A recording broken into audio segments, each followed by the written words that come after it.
Hello and welcome to the Preemie Chats, a space where we connect, learn, and share stories about the world of prematurity. I'm Fabiana Bacchini. I'm a proud preemie parent and executive director of the Canadian Premature Babies Foundation, as known as CPBF, and I'm honored to be your host today. Preemie Chat is brought to you by CPBF, a parent-led charitable organization dedicated to supporting families, advocating for the needs of premature babies, and provide the latest information and resources to help parents and caregivers navigate this journey. Whether you are a parent, a healthcare professional, researcher, or someone interested in understanding more about preterm birth, you are in the right place. Together, we are building a supportive community where stories are shared, questions are answered, new evidence explored, and no one feels alone. Be sure to visit our website, canadianpreemies.org, where you'll find helpful resources, our latest projects, and most importantly, a community of people who wants to see our little babies thrive. If you're watching live, join the conversation. Share your questions and comments in the chat, and we'll address it during our program. If you're watching a recorded session, you can still connect with us through our website. It is through meaningful conversations and discussions like this that we advance practice and grow together. So let us know where you're watching from. We'd love to hear from you. And today we're going to talk about reflux in babies. How worried should a parent be? This is a big concern for our community. So Dr. Sant'Anna will review the basics of GERD, gastroesophageal reflux disease, to explain the clinical presentation in premature babies and the management for parents. She'll also address the use of thickeners in this age group, as well as special formulas. And I have here joining us live from Montreal, Dr. Anna Sant'Anna, who is an associate professor of pediatrics at McGill University and a pediatric gastroenterologist at the Montreal Children's Hospital.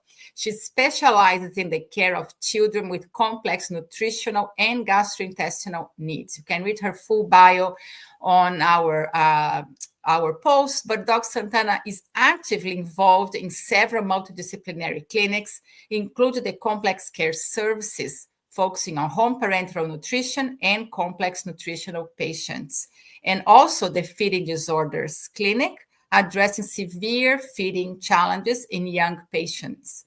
Additionally, she serves as a consultant for the bronchopulmonary dysplasia clinic, BPD, which is well known by our community, supporting neonatal follow-up and respirology teams. Dr. Sant'Anna, thank you so much for taking the time to join us here today.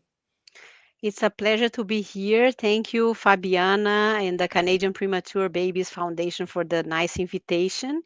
And I'm glad to explain to you all my experience with gastroesophageal reflux disease and to answer the questions after the presentation. That's wonderful. So you have your presentation here, and as Dr. Sant'Anna mentioned, she will answer some questions after her presentation. So Dr. Sant'Anna, the floor is yours. Perfect. So reflux in babies, how worried should I be?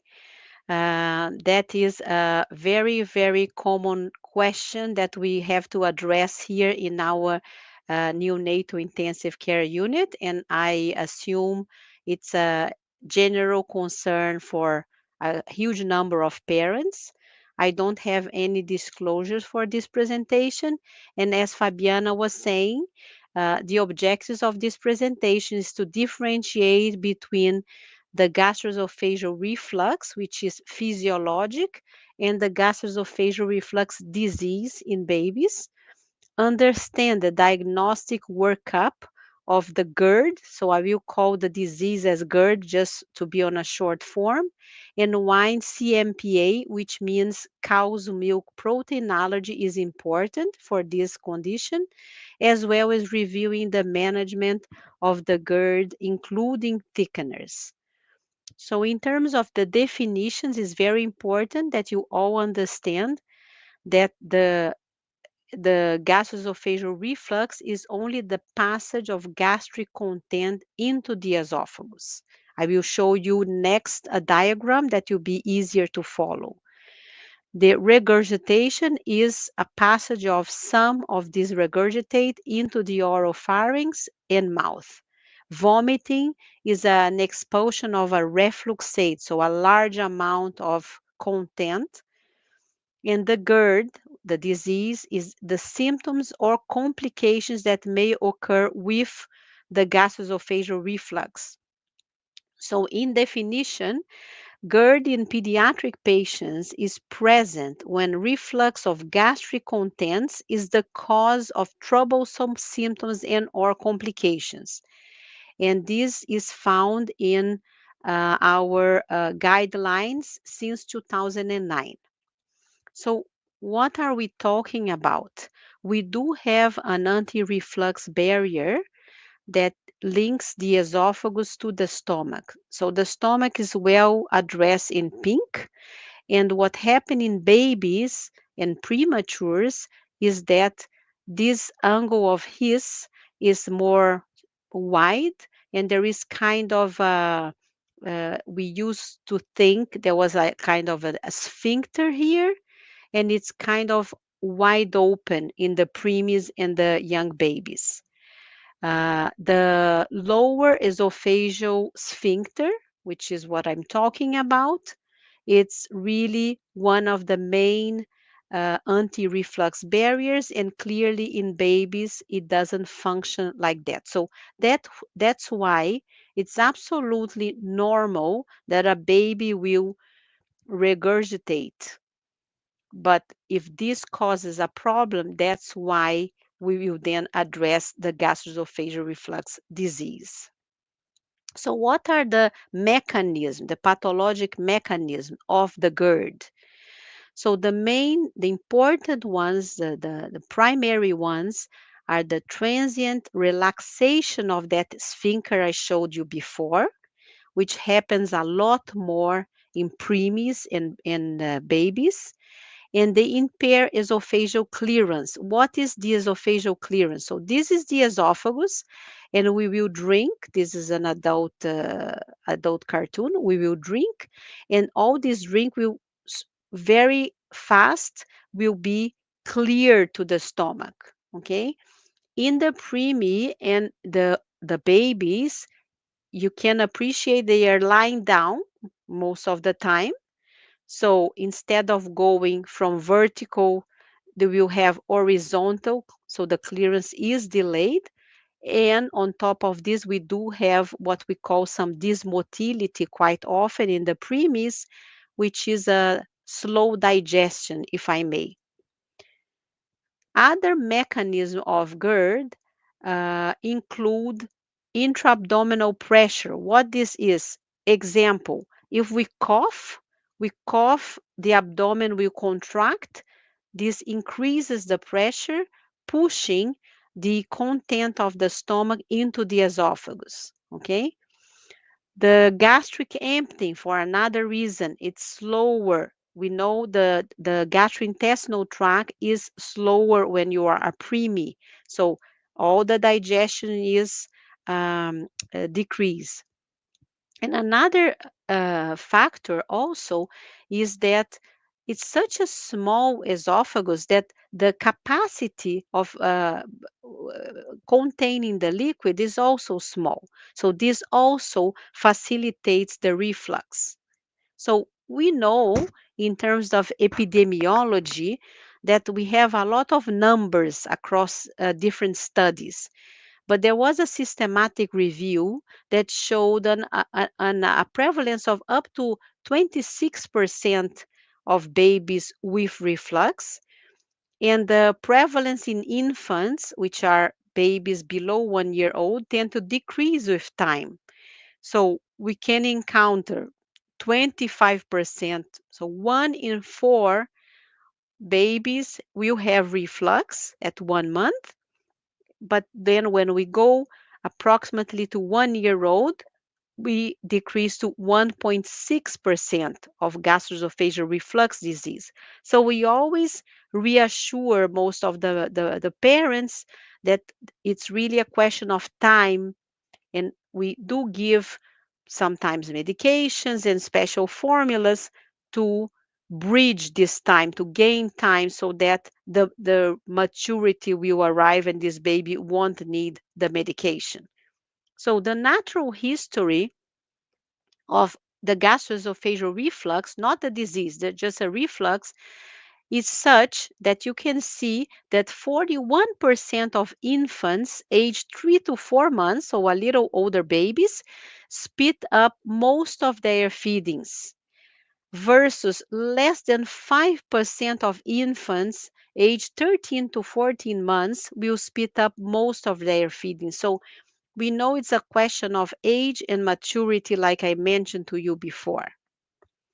The prevalence of regurgitation in infant, as you can see, at least one time a day, goes up to 67% between 4 and 6 months of age. So I usually have this presentation in my iPhone so that when I have a very, very stressed parent in my outpatient clinic, so another group, it could be an ex-preemie, but it could be also a healthy baby that was not a preemie that is having a setback between 4 to 6 months, we know this is expected. This is physiologic. So it's very important.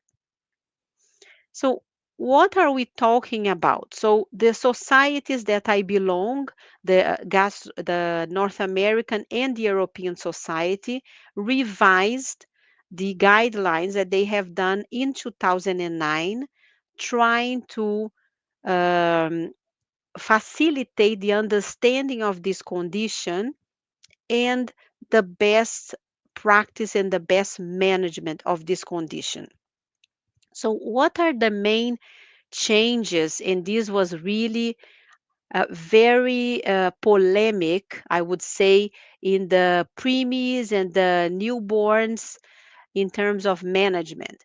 So, a very positive aspect is the reduce the acid suppression to 4 to 8 week empiric trials. So we used to observe in the NICU very, very often here that once a baby would be started on an antacid, they will probably be discharged on an antacid. And there was no kind of exactly a good control of the response of this baby.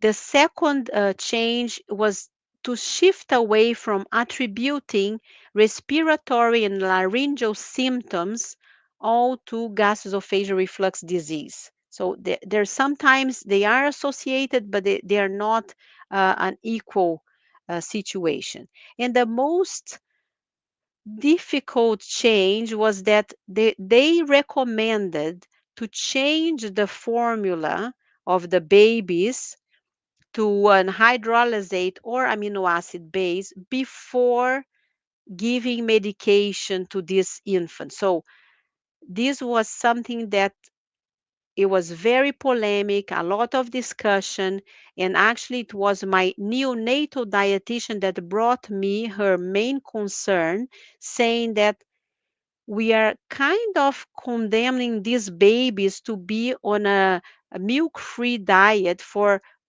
mainly 1 year old, which maybe is not necessary. So, do we need to do this for everybody? And I think, as any guidelines, we should take them as a suggestion, but not as a rule. Okay?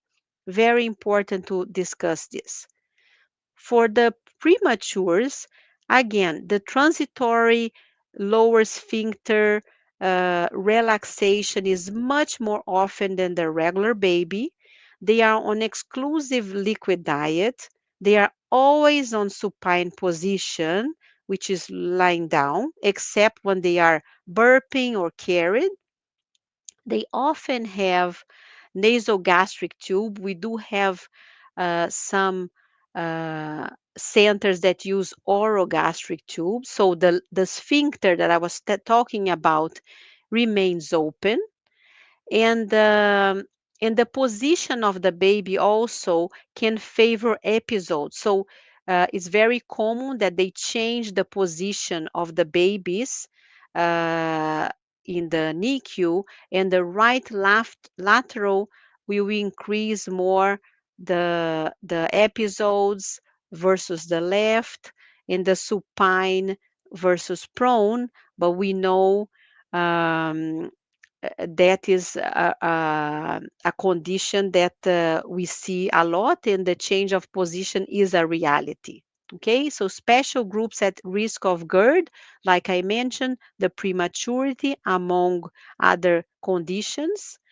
And the clinical manifestations, they can include regurgitations, irritability, unexplained crying because it's not obvious all the time that you see the refluxate, feeding intolerance, gagging, choking, coughing, refusal to feed if they are orally fed, sleep disturbance, poor weight gain, and what we call BRUA, which is the brief, resolved, unexplained event. So events that the babies will become in a different color, and sometimes they do have some bradycardia, or they have a very short period of apnea. So they might be associated with reflux disease. Continue with the manifestations in older patients, so older babies. We can see the Sant'Anna syndrome, which is the arching of this baby on the posterior position. So they are starting to feed, and all of a sudden they do like a grimace, and their head go backwards. So this suggests this Sant'Anna syndrome, which is a protection against reflux. So they do this position to prevent the refluxate to go into the lungs. The recurrent regurgitation and vomiting, as I mentioned before, dysphagia, odynophagia, so difficult and pain to swallow, can be associated with reflux disease. A wheezing, like kind of an asthma-like picture, difficult to treat. A stridor, which are the sounds, the weird sounds of the baby, sometimes when they either sleep or they cry. Chronic cough, a voice that is a little bit hoarsened. And so all of these that I mentioned are very associated with reflux disease. When we say warning signs, is that we need to think about other reasons. This is likely not reflux, or it can be reflux with something else, which is the vomiting bile. So whenever we vomit green, I just gave a teaching for the medical students, and I always say green vomit is equal to bowel obstruction. It could not be necessarily bowel obstruction, but you need to make sure this is not an obstruction. Gastrointestinal bleeding, so reflux disease should not be necessarily associated with a major vomiting with blood. Sometimes, if a patient is vomiting a lot, you can have a little strikes of blood, but not a true vomiting of blood. The failure to thrive, which is the lack of weight gain, diarrhea, constipation, fever, lethargy, hepatosplenomegaly, which is the enlargement of the liver and the spleen. If the baby has seizures, the fontanelle is a little bit bulging, which is like chubby. It's also abnormal. The belly being distended. If we suspect a genetic or metabolic syndrome, so all of this, you can also have reflux disease, but you should investigate more this baby. So, is there a single test to diagnose gastroesophageal reflux disease? So the answer is no. A lot of the patients can be diagnosed by a good history and physical exam, and a good number of patients can be considered to have an empiric treatment, which means we treat and we see if there is any difference in the clinical presentation if they have the typical symptoms that I alluded to. Some of the patients, and I would say most of them, that will be hospitalized in the NICU, as an example, and will not improve right away with this empiric treatment that I will talk to you about later, might have some investigations. So what are the main investigations, okay, that you recommend, not for all the cases, but some specific cases? First is what we call an upper gastrointestinal imaging, which is also another name is the barium esophagus or the upper GI. Okay, and it actually goes from the esophagus to the stomach to the very beginning of the small bowel. And what is the importance of this test? It is to evaluate the anatomy. Make sure your baby doesn't have any twisted bowel or anything that can also have the same symptoms as reflux. So it's very important. This is not to diagnose reflux, but to rule out other causes. Another group of babies that we are suspecting of slow digestion, that maybe this digestion is perpetuating this reflux, can have a milk scan, which is they will drink or through the NG have their formula or their milk with nuclear medicine, and they will measure the speed of this digestion to see if there is any delay and to see if any of this is going into the lungs. So there's two main reasons to do this test. Again, if you continue for another group of babies, we can also indicate a pH probe monitoring, which is a small little catheter in the nose of your baby for 24 hours. And with this, you will measure how in percentage time the pH is below 4, which should not be more than a specific number. This test is not the ideal for babies because babies, they feed very often. So the best test for the babies is a combined pH recording with an impedance. And with this is the same type of exam, but with a special catheter that will show us when the baby has liquid, when the baby has gas, and even if the pH is not acid, if it's alkaline because they eat all the time, because they are drinking, we can also see how many of these babies has reflux. But again, it's very important to understand that the tests are not indicated to all babies. Very rarely we indicate an upper endoscopy for the babies. Usually they are older, and or they had some type of upper gastrointestinal bleeding, and that's why we will do an upper endoscopy. Okay. Remember, this will need a general anesthesia. And sometimes we have our colleagues from ENT that come to assess the baby even before you are involved. And you can see these arytenoids that are very normal versus these ones very swollen.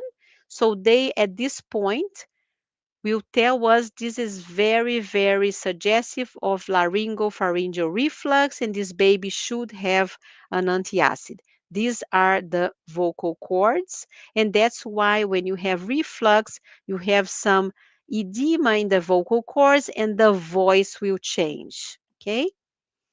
Another very useful test talking about the prematures is the video fluoroscopy swallowing study.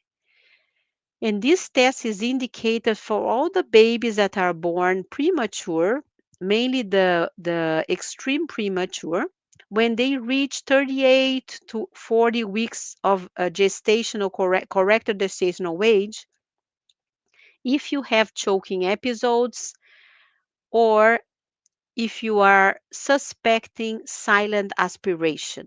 So it's really important to consider this type of study is a barium study to evaluate the coordination of the swallow, and you can observe if the baby is aspirating into the lungs. Some other types of babies that can be sometimes impaired neurologically or being extremely sick will be aspirating their saliva in their lungs. So we can also order a salivogram, and this is just an image to suggest that the saliva did go into the lungs with the arrow. Again, I want to insist that this is not indicated for all the babies. And lastly, this is a very bedside test that you can do with the help of your colleagues from ENT, the ear and nose and throat specialist, which is called fibrotic endoscopic evaluations of swallowing. So you will give your bottle and they will have a specific color, and they will be with their micro camera observing if there is any of this color that will be getting inside the trachea and the lungs. So sometimes what is the advantage of this test? It can be done in a clinical setting uh, with the no need for a general anesthetic. Okay. So regarding the management of these babies, like I mentioned, some will be investigated, some will just be treated and then investigated just if they don't improve. We have the non-pharmacologic, the pharmacologic, and the surgical. The surgical is a minimum amount of cases, really, really last resource. We start with always the non-pharmacologic. So the first, uh, uh, I would say, uh, thing that we do is to consider for specific cases to change the formula. They will be usually patients of very allergic parents that had family allergy, atopy, or the siblings were very allergic. So that's a possibility. Again, we usually now limited this for 2 weeks. So if you don't want to start any medication, you will change the formula and we will do this for 2 weeks. After 2 weeks, we don't see any changes. The baby is still refluxing the same. We don't think this is a positive trial. Thickening the feeds, but very careful with which agent used. I will show in the next slide what is our protocol in the hospital. I was involved in the development of the thickening protocol since we had the FDA warning that the most used thickener in the NICU was associated with the necrotizing enterocolitis back in 2011, and this was then forbidden to be used in all patients below 1 year of age. Other measures, before I go into details about the thickening, is smaller feeds, increase the frequency, lower speed. Sometimes we have to bypass the stomach with a special tube that is called nasojejunal. The positioning of the babies with the head of the bed elevated.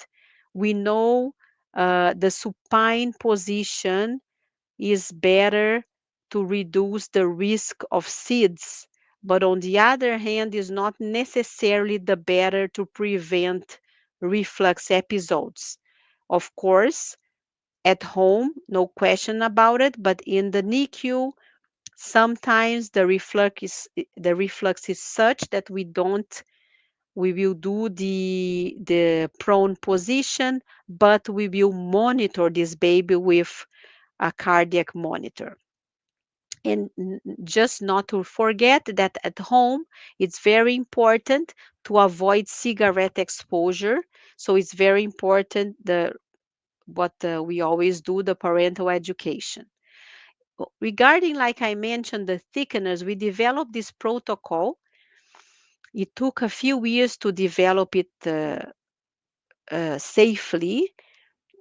So what we recommend is that below 2 months of age, we only thicken with the gel mix, which is the caro bean gum, because that's the only one that is safer.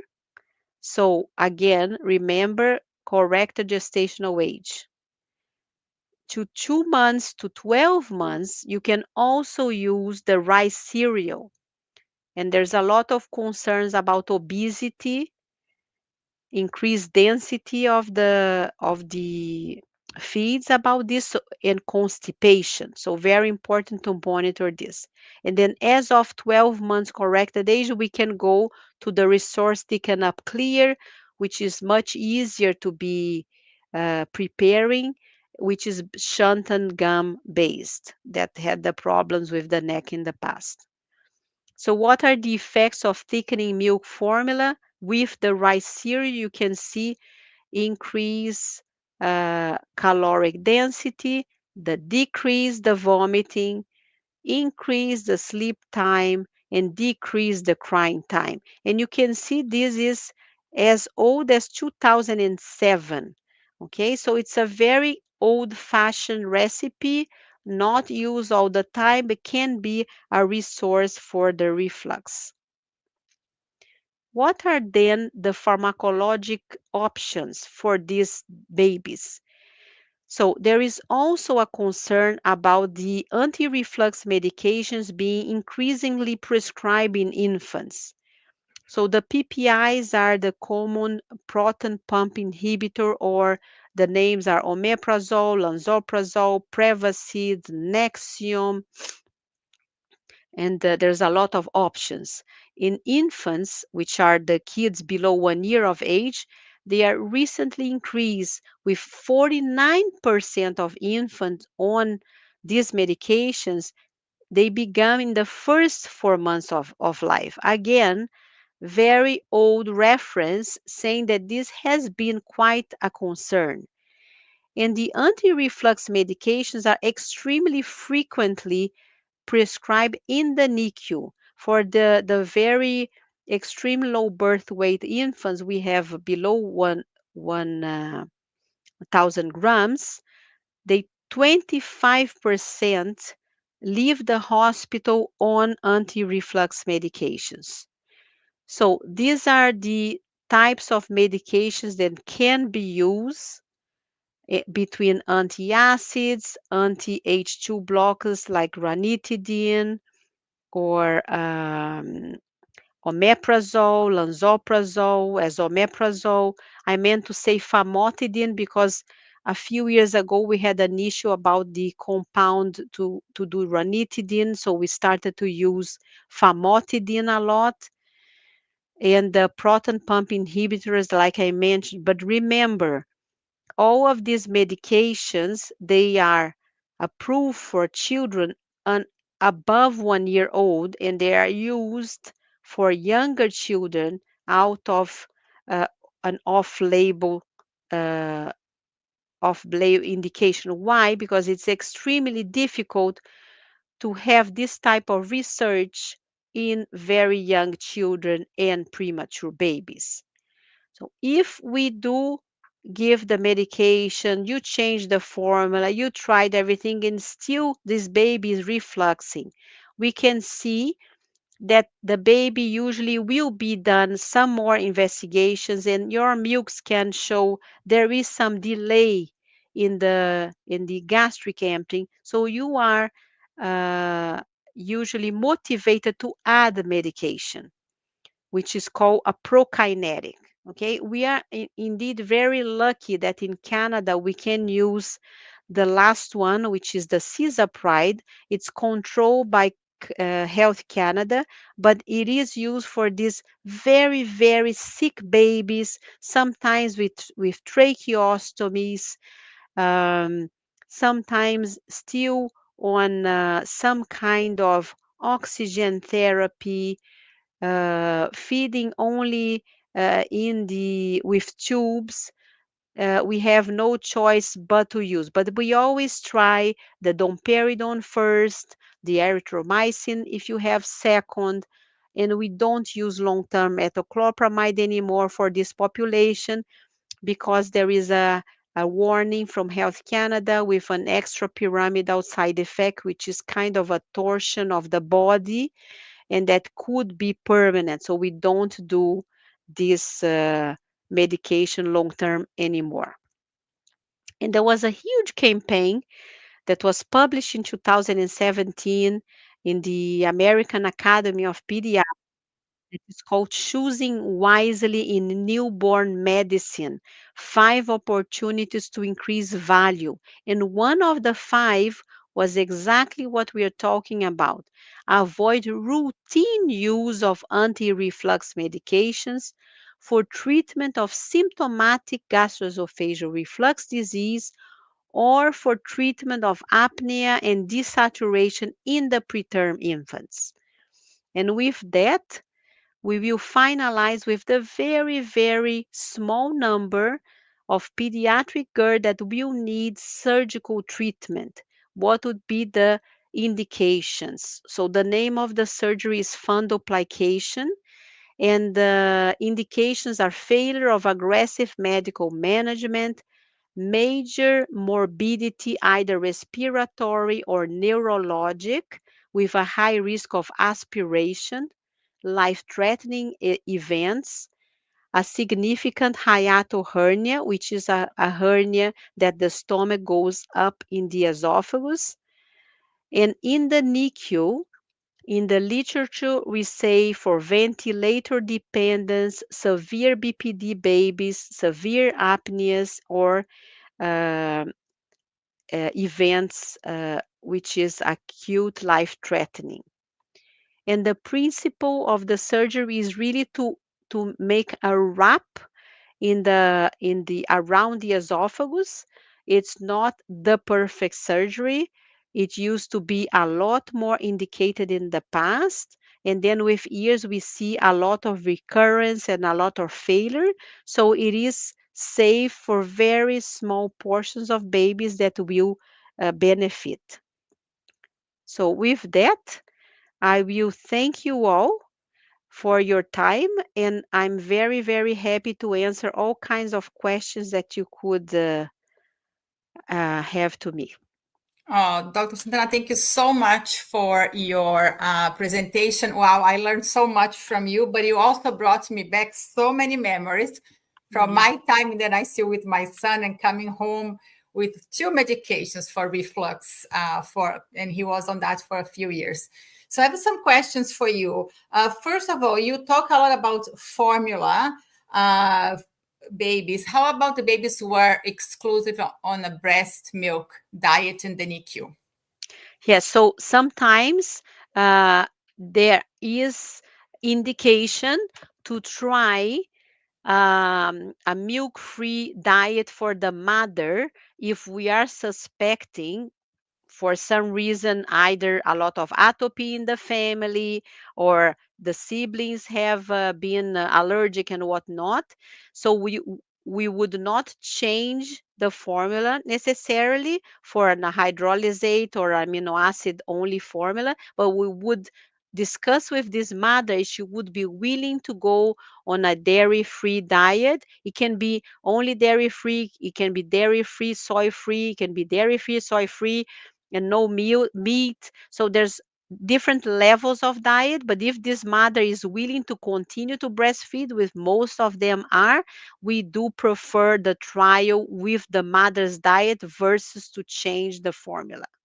Absolutely, because we really we always talk about breast milk and we support breast milk, and we know a lot of in ICUs obviously prefer the breast milk versus the formula, but we also know that a lot of babies are on fortifiers in the ICU. So what is your take on that? And what is the approach when they are on the fortifiers? So for the fortifiers, it's important to remember that the powder one, the HMF, contains cow's milk. Okay, and sometimes it has happened that we were first in breast milk only, and then we needed to fortify because they are ex-preemies and they are not gaining enough weight, and then they start to vomit all of a sudden, or they start to have it happen a few times, a picture that was suspicion for necrotizing enterocolitis because they use this type of fortifier. So we really don't contraindicate the HMF, but we just want to make an awareness that it is written very little letters in the envelopes.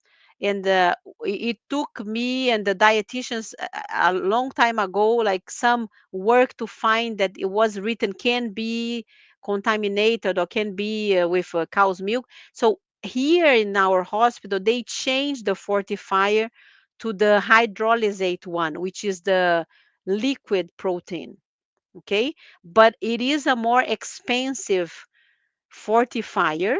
And I'm not sure how many Canadian centers were able to do that.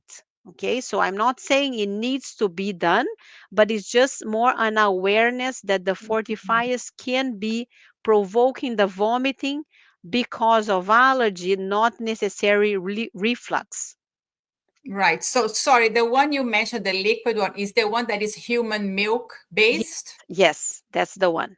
Exactly. So they changed. There was a little bit of a discussion Mhm. because the price is much higher, but the nutrition department decided just not to take the chance, and I think for the best. But again, we are talking about a first world country. I'm not Right. sure how much Mhm. this is reality for other groups.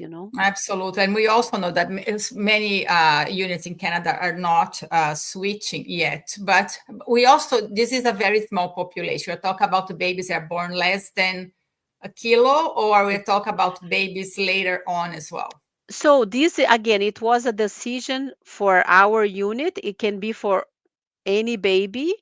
I don't know in terms of percentage how many of our babies are born below 1 kilo, but Mhm. just to say they decided to eliminate completely the HMF and only offer the liquid protein. But this is a good option in terms of saving money, just to maybe separate which population you want to treat with the human milk 40.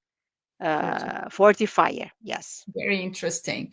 Okay, so for now, a lot of families always ask us about going home because we leave the hospital. Obviously, many hospitals are uh, supporting families to live on an exclusive human milk diet when they go home, but also the calories that the baby needs, that they need this extra formula, extra add on to the milk. And now the baby is also on a medication, which I also want to talk to you more about that in a minute. So what the parents should do? Who should be taking care of that when they go home in the community? Because sometimes they see a pediatrician in the community that is not super familiar with that situation. The baby has reflux, and manage that medication and the calories that the babies need at home. So that's a very good question and a huge problem here as well. We do have babies that qualify for the neonatal follow-up, okay, for specific reasons, or if they have a special formula, then they automatically have a neonatal follow-up with access to a specialized dietitian. This is Okay. one group. Then there's the other group with severe reflux that don't qualify for neonatal follow-up or for complex care. And then I have to say, I specifically will follow this baby. I do have a baby coming next week that is exactly this. but I know it's not everybody that does this. So I think we need to advocate for more, I would say, dissemination of the knowledge is one thing, because these pediatricians, they can always contact us in big centers. It's a lot of time, and that's why they don't necessarily will do that, because they don't have the way to do. But I think it's important to have a more close follow-ups to these ex NICU babies. Is very important, both on Absolutely. medication and on the formula. Yeah. Yeah, because we always have concerns for families who live in remote areas, rural areas, who don't have easy access to big centers. And sometimes the community care team is not fully aware of what to do, where to go next. And these families always, I always see in our private parents group those questions: what do I do? Which formula do I have? And they sometimes it's even have access to these specialized formulas to supplement their baby's diet, which is, yes, we need more advocacy and certainly more education for community partners. So there is Yeah. a question here from Tess. She asked, what about slow bolus feed? Slow bolus feeds in the does it mean in the NG? Is that what they mean, or bottle? You assume in the NICU. Tess, if you're listening to us still, can you please clarify? But I will ask you actually from the NICU, from the NG tube, because this is also an issue when you actually, how you feed those babies in the NICU. So in the beginning for severe reflux, we usually tend, let's say, assuming they are with the NG, we will do it continuously. We try to do continuously, very slow. The first, we do 24 hours. We do this all the time. And then we start to cut every, let's say, if you are feeding in the future every 3 hours. So we do the 3 hour volume in 2 hours and 45. So you will cut 15 minutes, let's say, every day to go to this. I don't know if this is what she was asking, to go to slow bolus feeds, but we tend to do continuous feeds a lot for these babies, because they will be the true feeding problem, right? This is when we are the most called in the NICU, is for feeding problems. I would say is the champion of the consults we have. Yeah. Well, and certainly is a lot of questions for our parents when they go out of the NICU, when they lose all the expertise and the baby still having issues. So the other question is about the medication. When baby's home, now on medication and everything seems under control, when do you start to wean them off those medications? So that's a good question. And since that guidelines in 2018, we started a lot more aggressive to wean off the medication, to stop the medications. But I have to say, sometimes I discuss with the parents before the discharge, because they are not sure. This is a baby that is 3 months in the NICU, going home next week. And then there is this conversation about stopping medication. I said, I usually say, I'm from Brazil, the team that is winning, we don't change just yet. So I allow this baby to go home, but in the very first follow up with me, if the baby continues to be well, then we start to wean medication. Okay. But and this is what is the plan for that baby. So this baby I'm seeing next week is a baby that went to the NICU because had reflux in the first 24 48 hours of life, and this is extremely rare.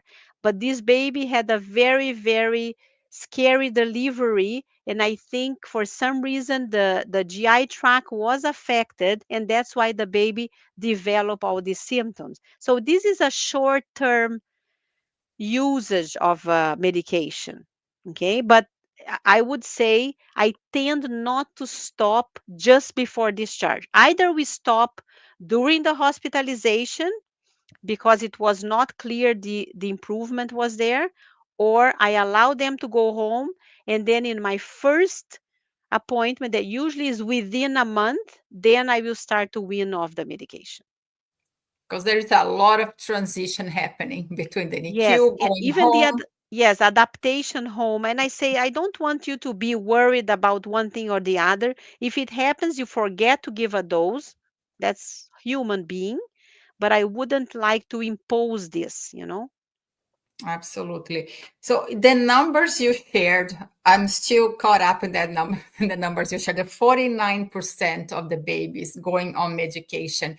Is this something that you are working with other specialists in your field to reduce that number? So what is coming on that piece? Because and 25% of the babies that leave the hospital on medication was also a staggering number to me. And but also I'm a lay person, I'm a parent, but these numbers sound very high. Yes, they are indeed very high. These were just like two different publications that were very respected. So I put to shock because it is shocking.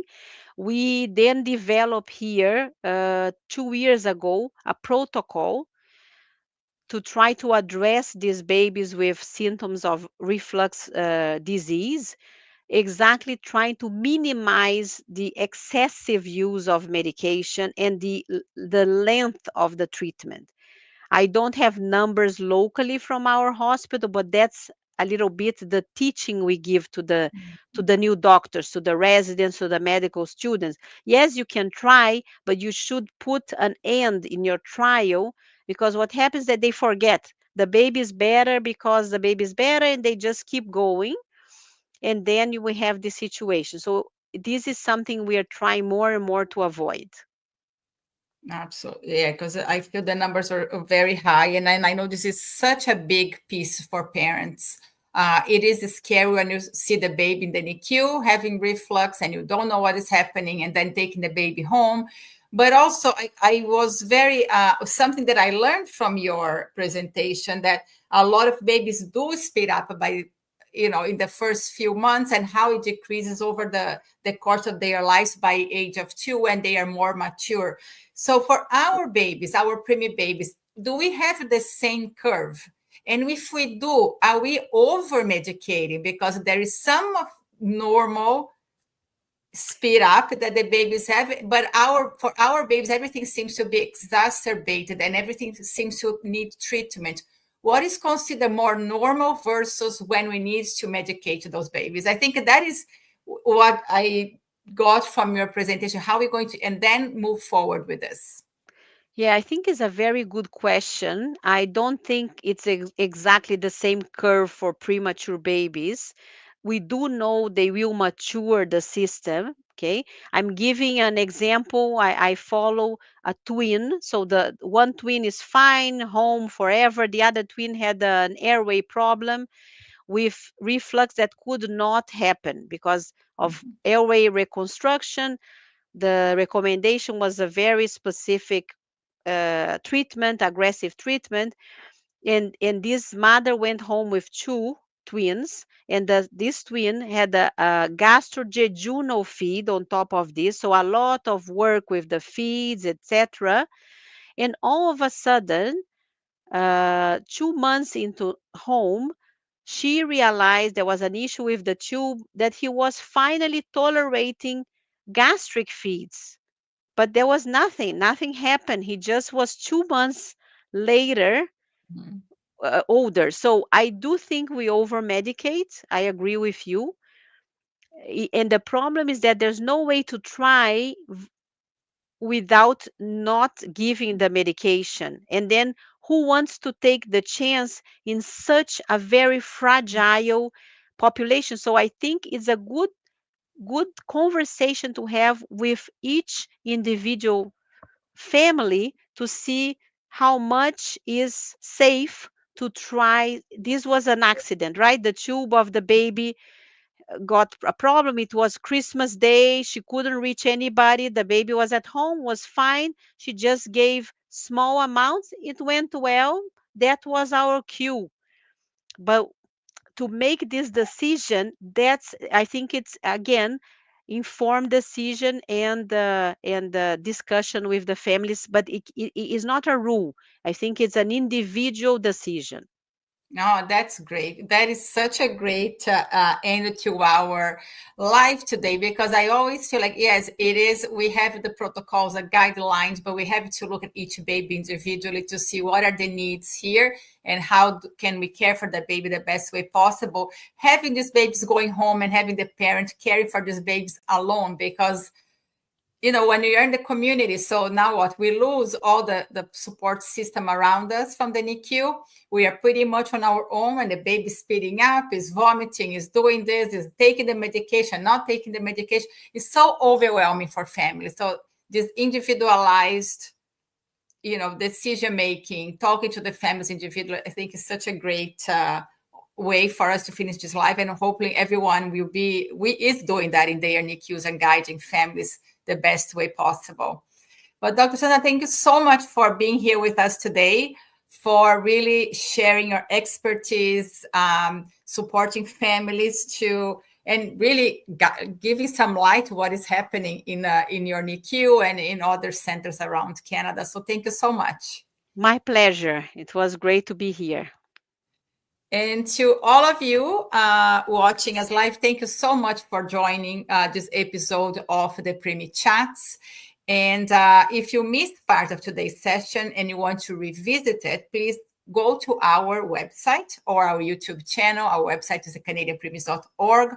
And while you're there, you can explore many resources and support options we offer to families on their journey. And as a charitable organization, CPBF relies on the generous support of people like you.